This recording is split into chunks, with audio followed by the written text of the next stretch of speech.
Reka nongere mbashimire bavandimwe dukomeje kubana kuri umurongo dukurikiranaho ibyigisho biyobora abakuze ku kwiga Bibiliya. Ni gahunda yacu ya buri munsi. Murabimenyere ko iyo tugeze ku wa gatandatu tubagezaho inshamake y'icyigisho. Ni byiza ndi kumwe n'umuvandimwe muratumenyereye mu iki cyumweru twarabanye kandi turabimishimira. Imana ibiguhera umugisha muvandimwe. Ni umugisha kuri twe kandi ni umugisha kuri wowe nk'uko Pawulo yakundaga kubivuga. Iyo ubwiriza ubutumwa bwiza ni imbaraga y'Imana ihindura uwizera. Rero biradufasha ariko nawe biragufasha. Reka dushime Imana yo yabanye natwe. Ubu rero tugiye gufatanyiriza hamwe kujya kubagezaho inshamake y'icyigisho cyatubwiraga ngo abahamije Yesu nka Mesiya. Abahamije Yesu nka Mesiya. Yego. Reka tunashimira abantu bagerageje gusangiza abagenzi babo na comment mwaduhaye rwose mwarakoze cyane. Reka rero ubwo tugiye gufatanyiriza mu inshamake reka tuyinjiremo ariko dusabe Oze adushyira imbere y'Imana mu buryo bw'isengesho maze twinjire mu cyigisho. Turagushimiye cyane Mana yacu. Tugushimiye ko uyu mwuga duhaye umwanya. Nanone umwanya mwiza wo kwiga ibyanditswe byera. Ubane natwe. Hamwe n'abazadutega amatwi. Tubisabye mu izina rya Yesu. Amen. Oze ni icyigisho cyatubwiraga ngo abahamya bahamije Yesu nka Mesiya. Yego, mu byigisho byabanjije twabonye Yesu akora ibimenyetso n'ibitangaza. Icyisho cya mbere n'icya kabiri bihamya ko ari Mesiya.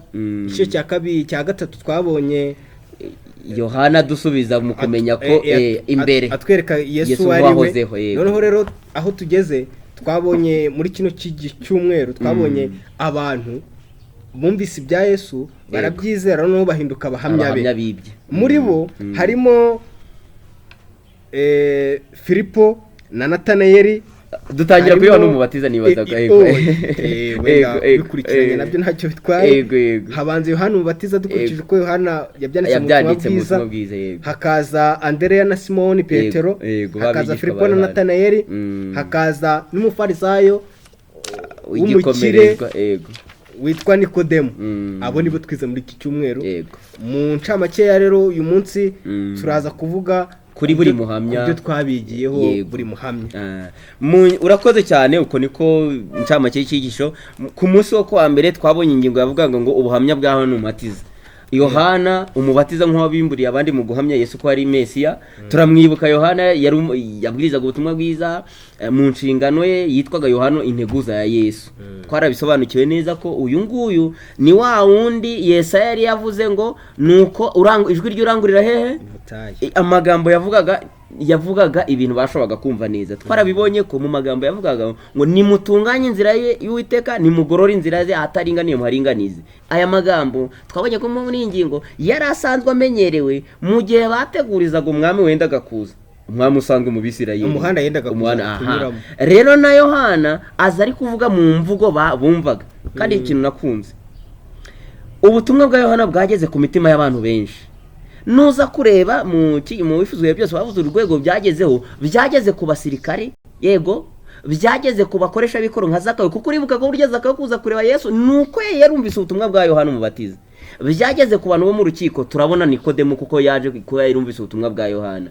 Mbega ukuntu ijwi rya Yohana ryarangururaga kandi rigacengera mu mitima. Yohana rero yaje gukosora imyumvire bari bafite. Yego, kubera ko batekerezaga Mesiya nk'umuntu uzava aida azava mu batambyi cyangwa azava mu muryango w'abami.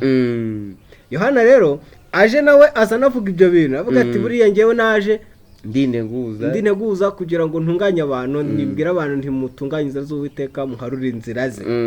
Hari intumwa zigeze zimutumwaho zije kumubaza zitari ko ubundi ko twumva uri kwigisha aho ngaho mu butayu aho wigishiriza ubundi ni wowe Mesiya. Ko batekerezaga bati Yohana no mu batambyi ko ashobora kuba ari we Mesiya. Hano arababwira ati oya ntabwo ari ngewe. Yego, bati none uri wa muhanuzi. Uri wa muhanuzi. Aravuga ati oya wa muhanuzi ni Yesu bavugaga bari babiziranye. Aravuga ati oya ntago ndi ahubwo ngewe ndi nteguza.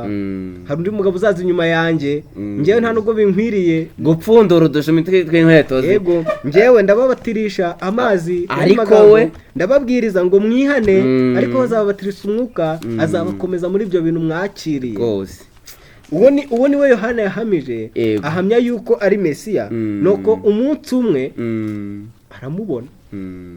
Amubonye abwira ati n'uyu abwira abantu bari kumureba ati nguyu ntama w'Imana ukuraho ibyaha by'abari muri ibyo bintu. Rero nakunze ikintu Yohana nk'uwari integuza yabwirije ubutumwa, benshi baraza kuko mu butayu tubona ko abantu bamwuzuraga kuri Yorodani, ariko abonye Mesiya aravuga ati nuho rero uribuka ko twakoresheje ijambo ngo nibave ku giti dore rwose ikintu gikwiriye no kuba mu kubigisha bacu muri ino minsi ntidukwiye guharanira kwikuraho imitima y'abantu, ahubwo tukwiye kuberekeza kuri Yesu. Dufite inshingano yo guteguriza iki kintu twakivuzeho, dufite inshingano yo guteguriza abantu kuyoborwa kwa Kristo, nk'uko Yohana yari afite inshingano yo guteguriza abantu kwakira Yesu waje bwa mbere, aje kwimika ubwami bw'ubuntu.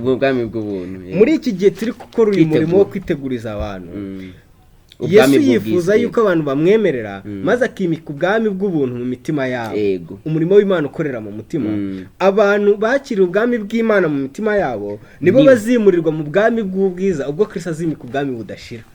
Ndakunze izi nsanganyamatsiko zingiyemo, ndizera ko abantu bazumvise neza. Hari ubwami bw'ubuntu bukorera mu mitima yacu Kristo yaduhaye kubw'igitambo cya Kristo, yego, kandi hari n'ubwami bwiza tuzataha mu murwa wa Yerusalemu waduteguriye. Imana itwumvishe ibi bintu.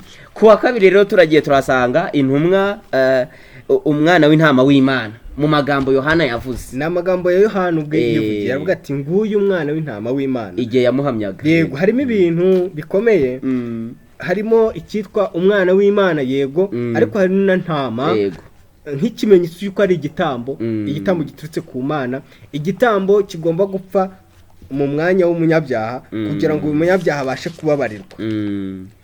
Mu gihe Yohana avuga kuri Yesu, amugaragaza nko gusohora k'ubuhanuzi bwo muri Bibiliya, yego, uwo Yesaya yigeze kuvugaho,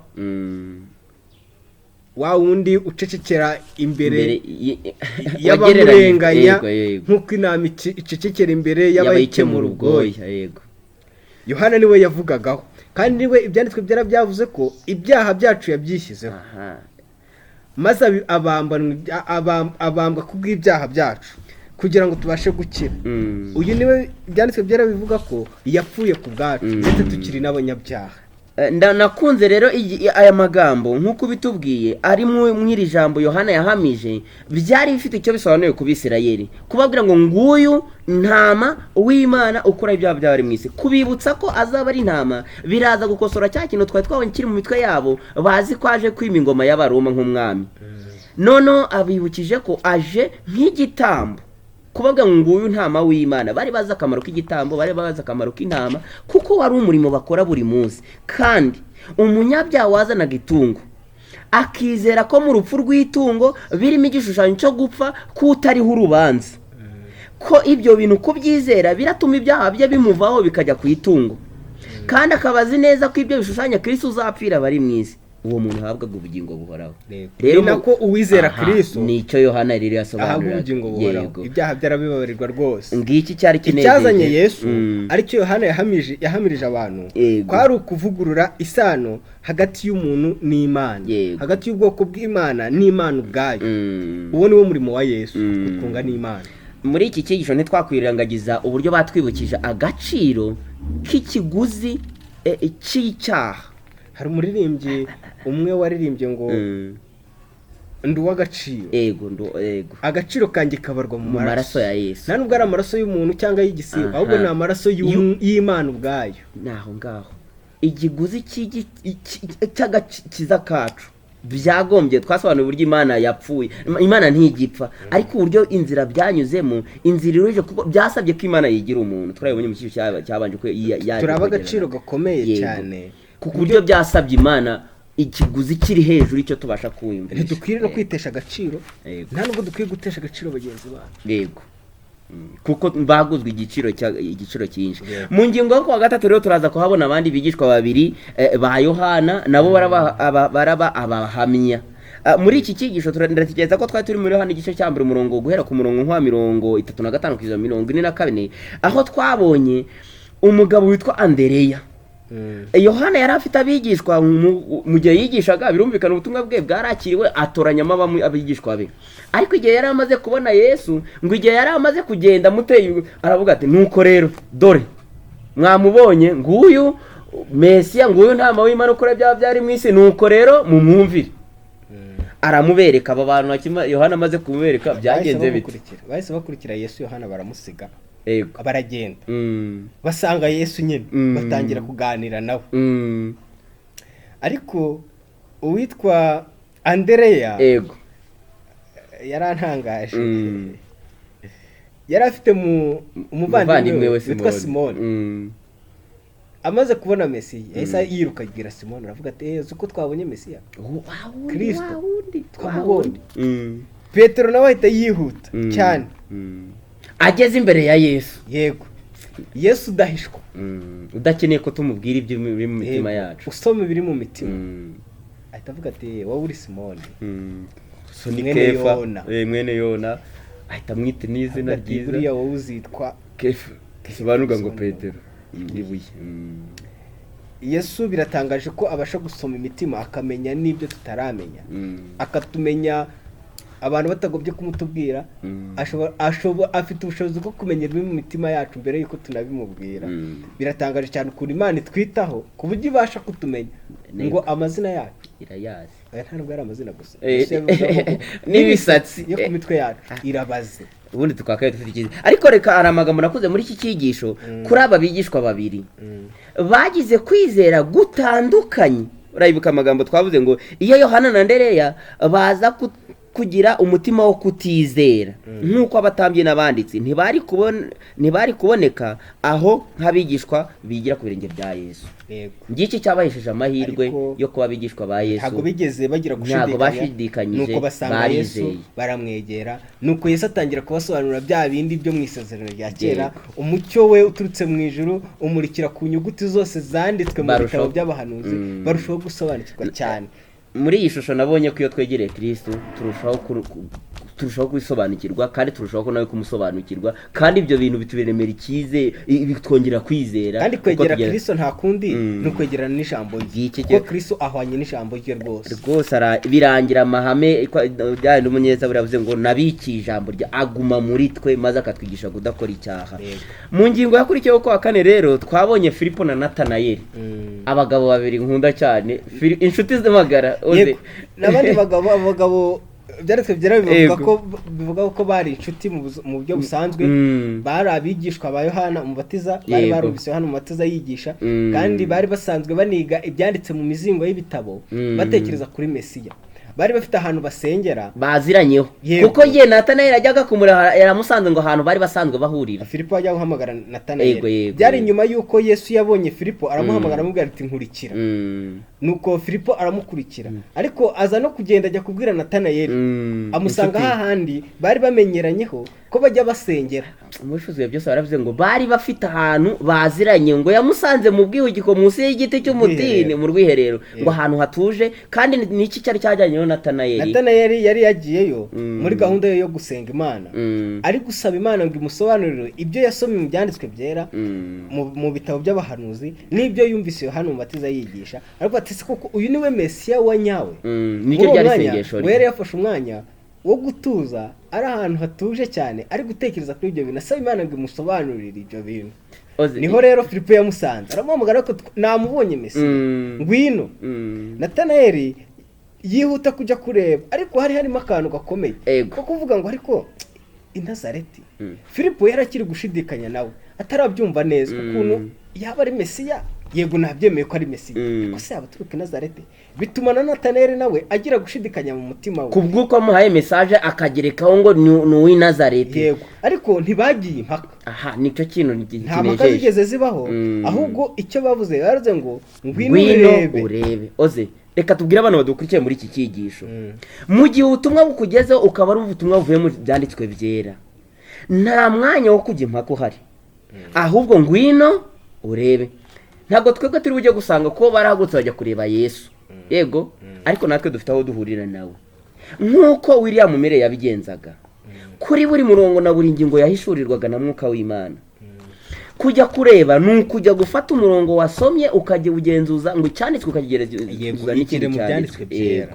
Ntidukure gucuma urubanza nk'uko byagenze ngo dushingire ko ukuntu kuko ingorane yari igiye kuhaba Natanayeli agiye gushingira ko ni uw'i Nazareti amucira urubanza kuri icyo natwe ntitukwiye kwibaza ngo none se abivuze afite amashuri ki afite ubumenyi bungana iki oya ahubwo nk'uko yamubwiye ngo ngwino urebe kandi igitangaje agezeyo akigenda igihe yari ageze imbere Yesu aravuga ngo mbonye umwisirayeli nyakuri kuko Natanayeli atahise birimo umutima we igihe Filipo yamubwiraga amakuru y'ibyo yabonye. Natanayeli yafungutse umutima we atumva rero wimbwire nubwo umbwiye ko ari Mesiya ariko n'uwi Nazareti kandi Nazareti nta kiza cyavayo. Yagaragaje ko nta buryarya buri mu mutima.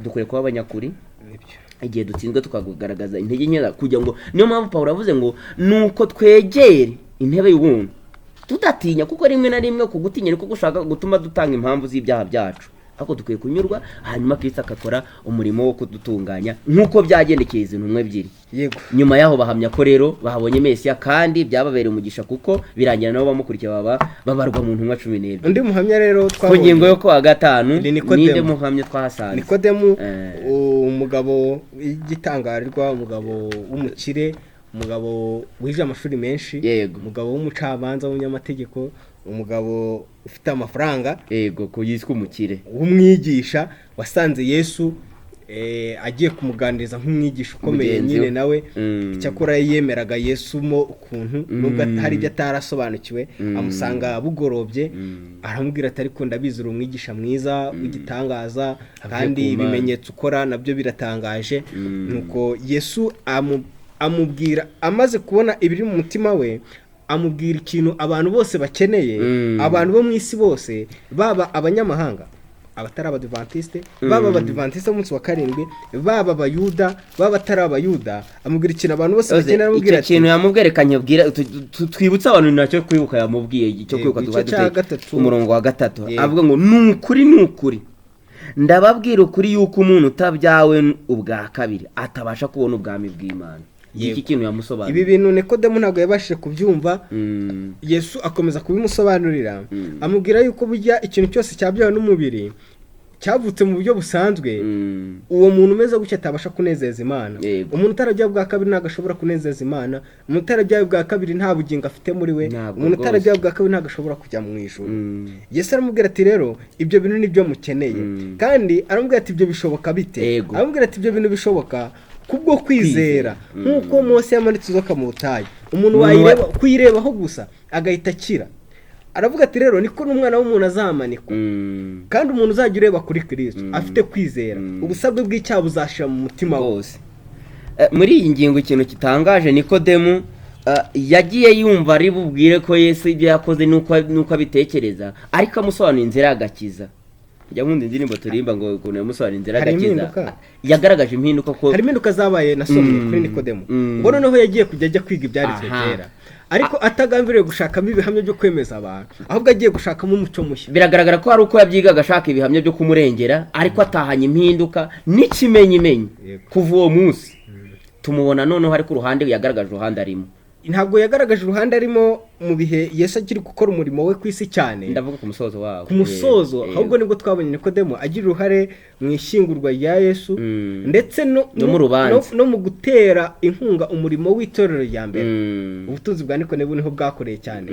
Nikodemu nawe yaje kuba umuhamya wa Kristo. Nguko uko rero twabonye abahamya twabavuze buri ngingo twavuze abahamya bakubiyemo. Reka rero twifashije amagambo yakuwe mu bifuzwe byose n'amagambo ngiye gusoma igika cya mbere umuvandimwe aradusomera igika gikurikiyeho n'amagambo yakuwe muri iki gisho cya Nikodemu aho bashimangira ubuhamya bwa Nikodemu.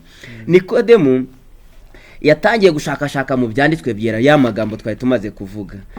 Nyuma yuko Nikodemu amaze kuva imbere ya Yesu yatangiye gushakashaka mu byanditswe byera atari ukugira ngo abone ibyo aganira bidafatika ahubwo ari ukugira ngo abone ubugingo buhoraho. Nguyu mugambo ukwiye gutuma tujya mu byanditswe byera atari gushigikira integerezo zacu.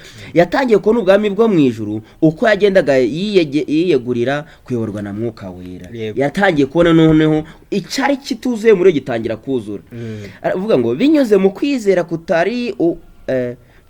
binyuze mu kwizera twakira ubuntu bw'Imana ariko kwizera siko mukiza wacu abantu babyumve neza, kwizera ubwako ntacyo gufite, ni ukuboko turambura tugasingira mu kiganza cya Kristo. Abo bintu abantu babyumve neza, si ukuvuga ko kwizera ntacyo kumaza, ko kwizera ni ikiganza twebwe turambura tugatwakira ibiro ngo maze tugahabwa ibye, tugahabwa umuti w'icyaha kubera ko twizeye. Kwihana bikomoka kuri Kristo kimwe no kubabarirwa. Imana yaramuzuye imicaza uburyo bwayo kugira ngo abe umukiza uko nukomeye ngo ahesha biseri kwihana no kubabarirwa ibyaha, tubihabwe nk'impano. Abantu babyumve neza, kwizera rero gutuma twakira ibyo. Ubu rero kuki tutakwakira ibi bintu niba ari impano duhabwa? Kandi ngo kwizera kuratubera ibiganza turambura ngo twakire icyo Kristo yadufatiye n'ubugingo buhoraho. Imana twongere kwizera. Hari amagambo nifuza kudufasha. None se ni buryo ki twabasha gukizwa? Yego. Nkuko Mose yamanitse inzoka mu butayu, yego, ni nako umwana w'umuntu yamanitswe hejuru y'isi, yego, kugira ngo uwashutswe wese n'uwari umwe n'inzoka abashe kureba maze akire. Nguyu umwana w'intama w'Imana ukuraho ibyaha by'abari mu isi. Umucyo umurika uva ku musaraba ugaragaza urukundo rw'Imana. Urukundo rwe ni rwo rutureherereza kumusanga. Nitutinangira ngo twange uko guhamagara, tuzayoborwa munsi y'umusaraba twicuza ibyaha byatuma umukiza wacu abambwa, maze kubwo kwizera Mwuka w'Imana arema imibereho mushya muri twebwe, tubyare bwa kabiri. Ngiye ingingo ikwiriye gusobanuka cyane. Yego. Ibitekerezo n'ibyifuzo bizahera ko byumvira ubushake bwa Kristo.